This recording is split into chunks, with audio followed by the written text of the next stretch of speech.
Hello students, we are going to start part 2 SPCC chapter number 4 membership.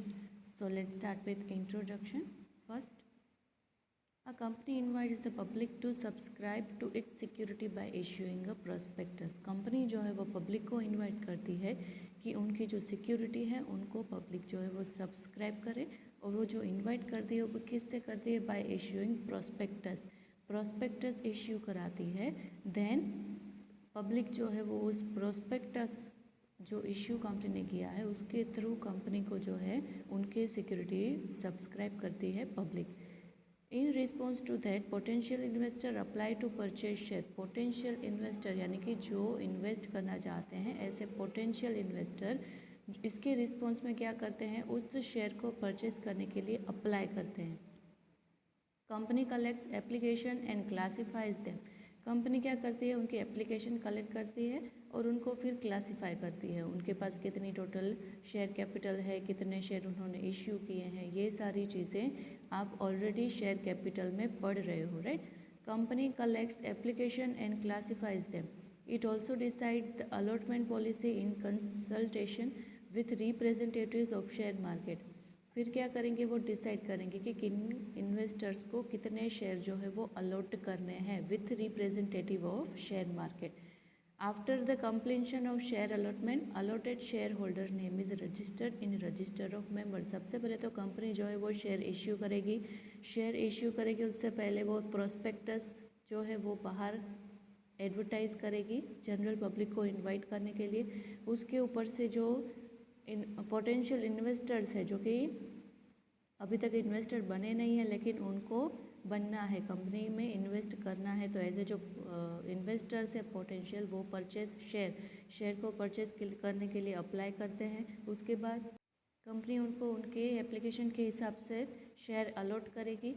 उसके बाद जो है सारे completion of share allotment, allotted share holder name is registered. फिर जो जिसको शेयर अलॉट किए गए हैं उस शेयर होल्डर का नाम जो है वो कंपनी के मेंबर में रजिस्टर्ड हो जाता है. Thus they are considered member of the company. और उसके बाद जो है उनको मेंबर ऑफ द कंपनी के तौर पे कंसिडर किया जाता है. Membership can be obtain in other ways also. Membership जो है वो अलग अलग वे से जो है ऑब्टेन की जा सकती है.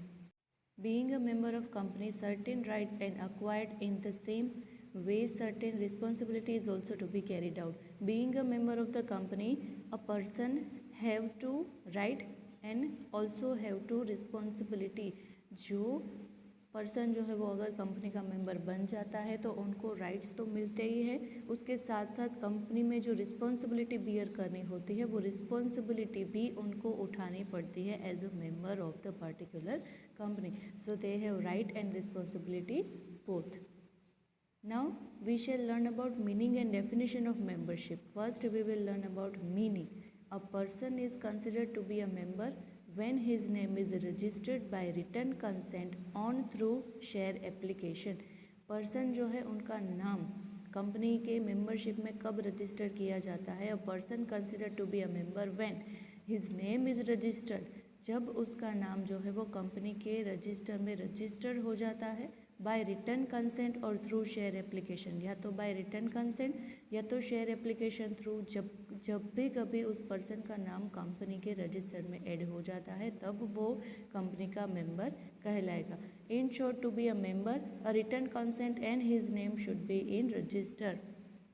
पर्सन कंपनी का मेंबर तभी कहलाएगा जब उनको रिटर्न में परमिशन मिलती है to be a member of the company और उनका नाम जो है वो रजिस्टर में रिकॉर्ड हो जाता है, तब वो जो है मेंबर वो कंपनी का मेंबर कहलाएगा. डेफिनेशन अगर उसकी हम देखें तो according to the companies act जो है उनके अकॉर्डिंग मेंबरशिप की डेफिनेशन क्या है, मेंबर की डेफिनेशन क्या है? Member is a person who has subscribe to the memorandum of association of a company. Member is a person, member एक पर्सन है जो कि subscribe to a memorandum of association, जिन्होंने मेमोरेंडम ऑफ एसोसिएशन में subscribe किया है of a company, and every other person who has agreed in writing to become a member. और जितने भी पर्सन हैं वो सारे कंपनी के मेंबर बनने में एग्री करते हैं, ऐसे पर्सन को मेंबर कहा जाता है. Member is a person who has subscribed to memorandum of association of a company and every other person who has agreed in writing to become a member. So this is the definition of member as per Companies Act. According to the Companies Act 2013, shareholder may keep their share with depository participant. Share holder जो है वो अपने share depository participant के साथ जो है वो keep कर सकता है. These shareholders are registered as beneficiary owner in the register of depository participant. Depository participant जो है वो एक तरह का एजेंट होता है. These shareholders are registered as beneficiary owner in the register of depository participant considered as a member of company. Through they are not registered in company's members register. ये जो है वो कंपनी और इन्वेस्टर के बीच की जो लिंक होती है वो है डिपॉजिटरी पार्टिसिपेंट, जो कि एक एजेंट के थ्रू काम करते हैं. So according to companies act 2013 ये दूसरी डेफिनेशन है. शेयर होल्डर में keep their share with depository participant. These shareholders are registered as beneficiary owner in the register of depository participant. ये जो है वो बेनिफिशियरी ओनर के तौर पे डिपॉजिटरी पार्टिसिपेंट के उसमें रजिस्टर्ड होते हैं. जो मेंबर होते हैं रजिस्टर्ड कंपनी के, but through they are not registered in companies member register. वो सिर्फ किस में रिकॉर्ड होते हैं? डिपॉजिटरी पार्टिसिपेंट के जो रिकॉर्ड होते हैं, रजिस्टर होते हैं उसमें एज बेनिफिशियरी ओनर. बट अब तक वो कंपनी के मेंबर रजिस्टर में रिकॉर्ड नहीं हुए होते हैं. तो ये दो डेफिनेशन थी according to the companies act. Now next topic is who can acquire a membership, यानी कि मेंबरशिप कौन कौन जो है उसमें एंटर हो सकता है, किस किस को मेंबरशिप की ज़रूरत पड़ती है. A company that comes into existence by law in an artificial person. Company जो है वो बाय लॉ एक तरह का क्या है? आर्टिफिशियल पर्सन है और उससे उसका एग्जिस्टेंस होता है. It can exercise rights as a living person. वो जो है वो सारे राइट्स उनको एक लाइव पर्सन की तरह जो है उनको दिए जाते हैं. According to law any independent existence and personality unit can be member of company. यहाँ पे अकॉर्डिंग टू लॉ अगर हम देखें तो कोई भी इंडिपेंडेंट एग्जिस्टेंस यहाँ पे होता है कंपनी का, and personality unit can be member of the company. और उसका जो पर्सनालिटी यूनिट होता है वो सारे जो है वो मेंबर ऑफ द कंपनी कहलाते हैं. एज पर कंपनीज एक्ट जो है उनके थ्रू कंपनी रजिस्टर होती है. और जैसा कि अकाउंट में भी हम सीख चुके हैं कि जो कोई भी बिजनेस होता है तो वो किस नाम से पहचाना जाता है, और वो एक तरह का क्या होता है? पर्सनल अकाउंट होता है. तो यहाँ पे कोई भी बिजनेस है तो वो एक आर्टिफिशियल पर्सन की तरह सारे जो है काम करता है, अपना नाम लगा के सारे ट्रांजैक्शन उस नाम से करता है. तो सेम कंपनी भी उसी तरह से है.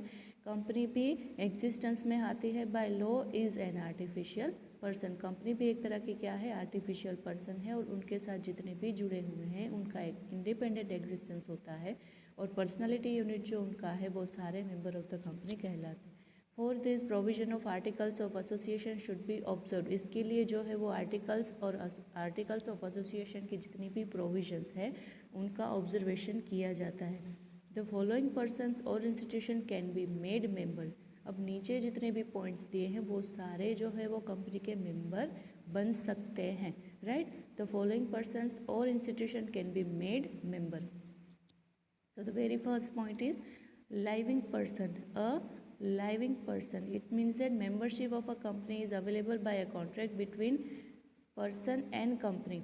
membership of a company जो होती है वो कॉन्ट्रैक्ट के थ्रू होती है बिटवीन पर्सन एंड कंपनी, यानी कि एक पर्सन और दूसरा कंपनी. क्योंकि पर्सन जो है उनको किसका मेंबर बनना होता है? कंपनी का. तो यहाँ पे जो मेंबरशिप होती है वो किन दो पर्सन के बीच में होती है? एक तो पर्सन और दूसरा artificial person. It means that company. According to the Indian contract act any live individual person capable to do agreement can be member of the company. कोई भी इंडिविजुअल पर्सन जो कि कैपेबल है कंपनी के साथ agreement करने के लिए, वो पर्सन जो है वो कंपनी का मेंबर बन सकता है. The person who is not capable to do agreement can not be a member. जो पर्सन जो एग्रीमेंट नहीं कर सकता वो कंपनी का मेंबर नहीं बन सकता. इट मीन्स दैट माइनर, यानी कि अगर 18 साल से कम उसकी उम्र है तो वो. दूसरा है इंसॉल्वेंट, जो ऑलरेडी इंसॉल्वेंट है वो क्या कंपनी का मेंबर बनेगा? राइट. तो वो भी कंपनी का मेंबर नहीं बन सकता. And third is person of unsound mind, जो अनसाउंड माइंड है यानी कि थोड़ा सा पागल है, तो वो पर्सन भी कंपनी का मेंबर नहीं बन सकता। तो बेसिकली ये 3 तरह के पर्सन जो कि एग्रीमेंट साइन नहीं कर सकते वो कंपनी के मेंबर नहीं बन सकते। Under certain circumstances the Indian act has accepted minors also may be a member. कुछ ऐसे सर्कमस्टांसेस भी है इंडियन एक्ट में जिसमें माइनर को भी कंपनी का मेंबर जो है वो कंसिडर किया जा सकता है। अंडर सर्टेन सर्कमस्टांसेस, ऐसे सर्टेन सर्कमस्टांसेस हो तो ही ये पॉसिबल होता है। Next second is partners of the firm. According to legal term, partnership firm is not a person, so it cannot be member. But partners of the firm individually or jointly may become member of the company. अब partnership firm जो है वो company का member नहीं बन सकता, but उसमें जो पार्टनर्स है इंडिविजुअली जो है वो कंपनी के मेंबर बन सकते हैं अकॉर्डिंग टू लीगल टर्म। क्योंकि पार्टनरशिप फर्म वो पर्सन नहीं है, पार्टनर्स जो है वो पर्सन है, इसीलिए पार्टनरशिप फर्म जो है वो मेंबर नहीं बन सकता, बट उसमें जो पार्टनर्स है अलग अलग इंडिविजुअली और jointly may become member of the company. Next is Hindu undivided family. A Hindu undivided family can not become a member in a company, but only the karta can purchase share and individually और jointly. Hindu divided undivided family जो है, जो joint family है, उनमें वो सारी family जो है वो कंपनी का मेंबर नहीं बन सकता, बट उनमें जो मेन पर्सन है, जो कर्ता है, कर्ता ऑफ द फैमिली, ओनली कर्ता कैन परचेज शेयर इंडिविजुअली और जॉइंटली। कर्ता जो है सिर्फ वो ही कंपनी के शेयर परचेज कर सकता है, चाहे तो इंडिविजुअली चाहे तो किसी के साथ जॉइंटली। Next is trust. कोई ऐसा ट्रस्ट है, according to the new companies act a trust can purchase shares and become member.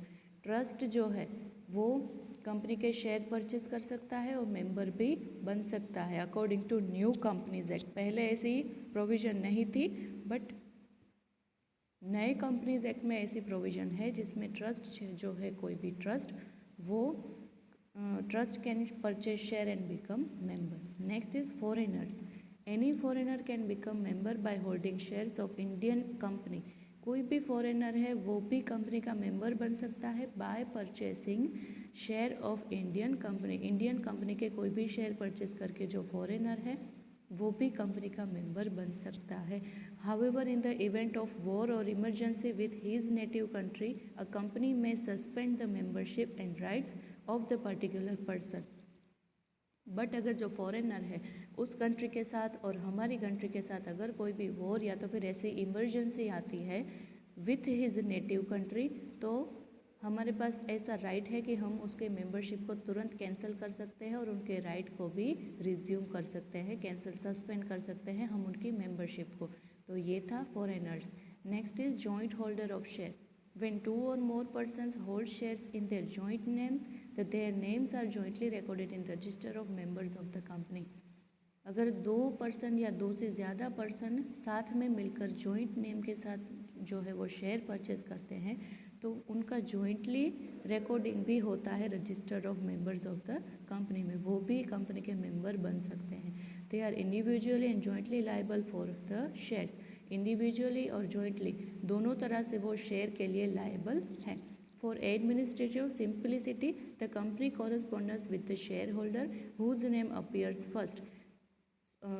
जो उनकी एडमिनिस्ट्रेटिव सिंप्लिसिटी है, उनका जो एडमिनिस्ट्रेशन वर्क है, उनकी सिंप्लिसिटी के लिए अगर जितने शेयर होल्डर जॉइंटली जो है वो परचेस कर रहे हैं तो उन सारों के नाम ना लिखते हुए कंपनी जो है वो जो फर्स्ट नाम होता है उस नाम के शेयर होल्डर के साथ जो है वो कॉरेस्पॉन्डेंस करता है, जिनका नाम फर्स्ट होता है वो। Because of administrative simplicity, easy way में जो सारा एडमिनिस्ट्रेशन वर्क हो सके, उसी लिए जो है वो सारे शेयर होल्डर के साथ ट्रांजेक्शन ना करके जिनका नाम फर्स्ट होता है उनके साथ ही कॉरेस्पॉन्डेंस करेगा। Company sends notice, share certificate, dividend warrant, circulars, document etcetera in his name. ये सारी जो चीज़ें हैं वो जिनका नाम फर्स्ट होगा सिर्फ उनको ही भेजेंगे, चाहे वो कंपनी की नोटिस हो, शेयर सर्टिफिकेट्स हो, डिविडेंड वारंट्स हो, या तो फिर कोई भी सर्क्यूलर हो, या तो फिर डॉक्यूमेंट्स हो, वो सारे जिनका जॉइंट होल्डर में जिनका नाम फर्स्ट है उन्हीं के साथ सारे ट्रांजैक्शन कंपनी जो है वो करेगा। Next is company.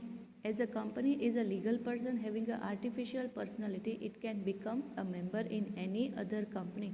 क्योंकि कंपनी आर्टिफिशियल पर्सन है, they are legal person, it has a legal personality, artificial personality, it can become a member in any other company. Company जो है वो अदर कंपनी की मेंबर भी बन सकती है. Company can be a member according to their articles of association. अगर उनके आर्टिकल और एसोसिएशन में ऐसी प्रोविजन है, then the company would be a member of any other company. The following provision shall have to be complied with. अब कोई company को दूसरी कंपनी का मेंबर बनना है तो वहाँ पे फॉलोइंग प्रोविजन उनको जो है वो कंसिडर करनी पड़ेगी. Very first provision is company में टेक मेंबरशिप ऑफ कंपनी में take membership of an other company according to its own articles of association.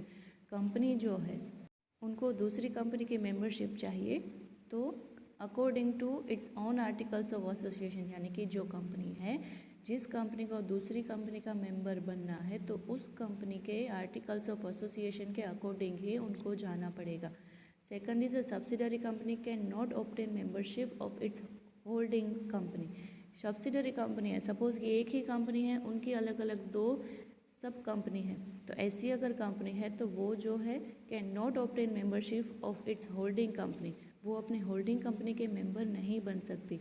However, it following circumstances, subsidiary company can become a member of the holding company. अगर ऐसे कुछ circumstances है जिसकी provision article और memorandum में है तो उस हिसाब से ही सब्सिडरी कंपनी होल्डिंग कंपनी के मेंबर बन सकती है. Otherwise there is a no provision for a subsidiary company to obtain membership of its holding company.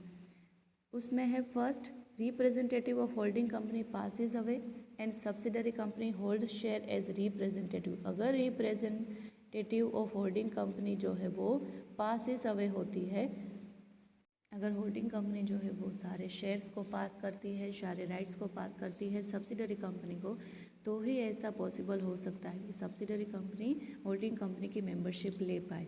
Second is subsidiary company is a trustee of a member but has no personal interest in trust.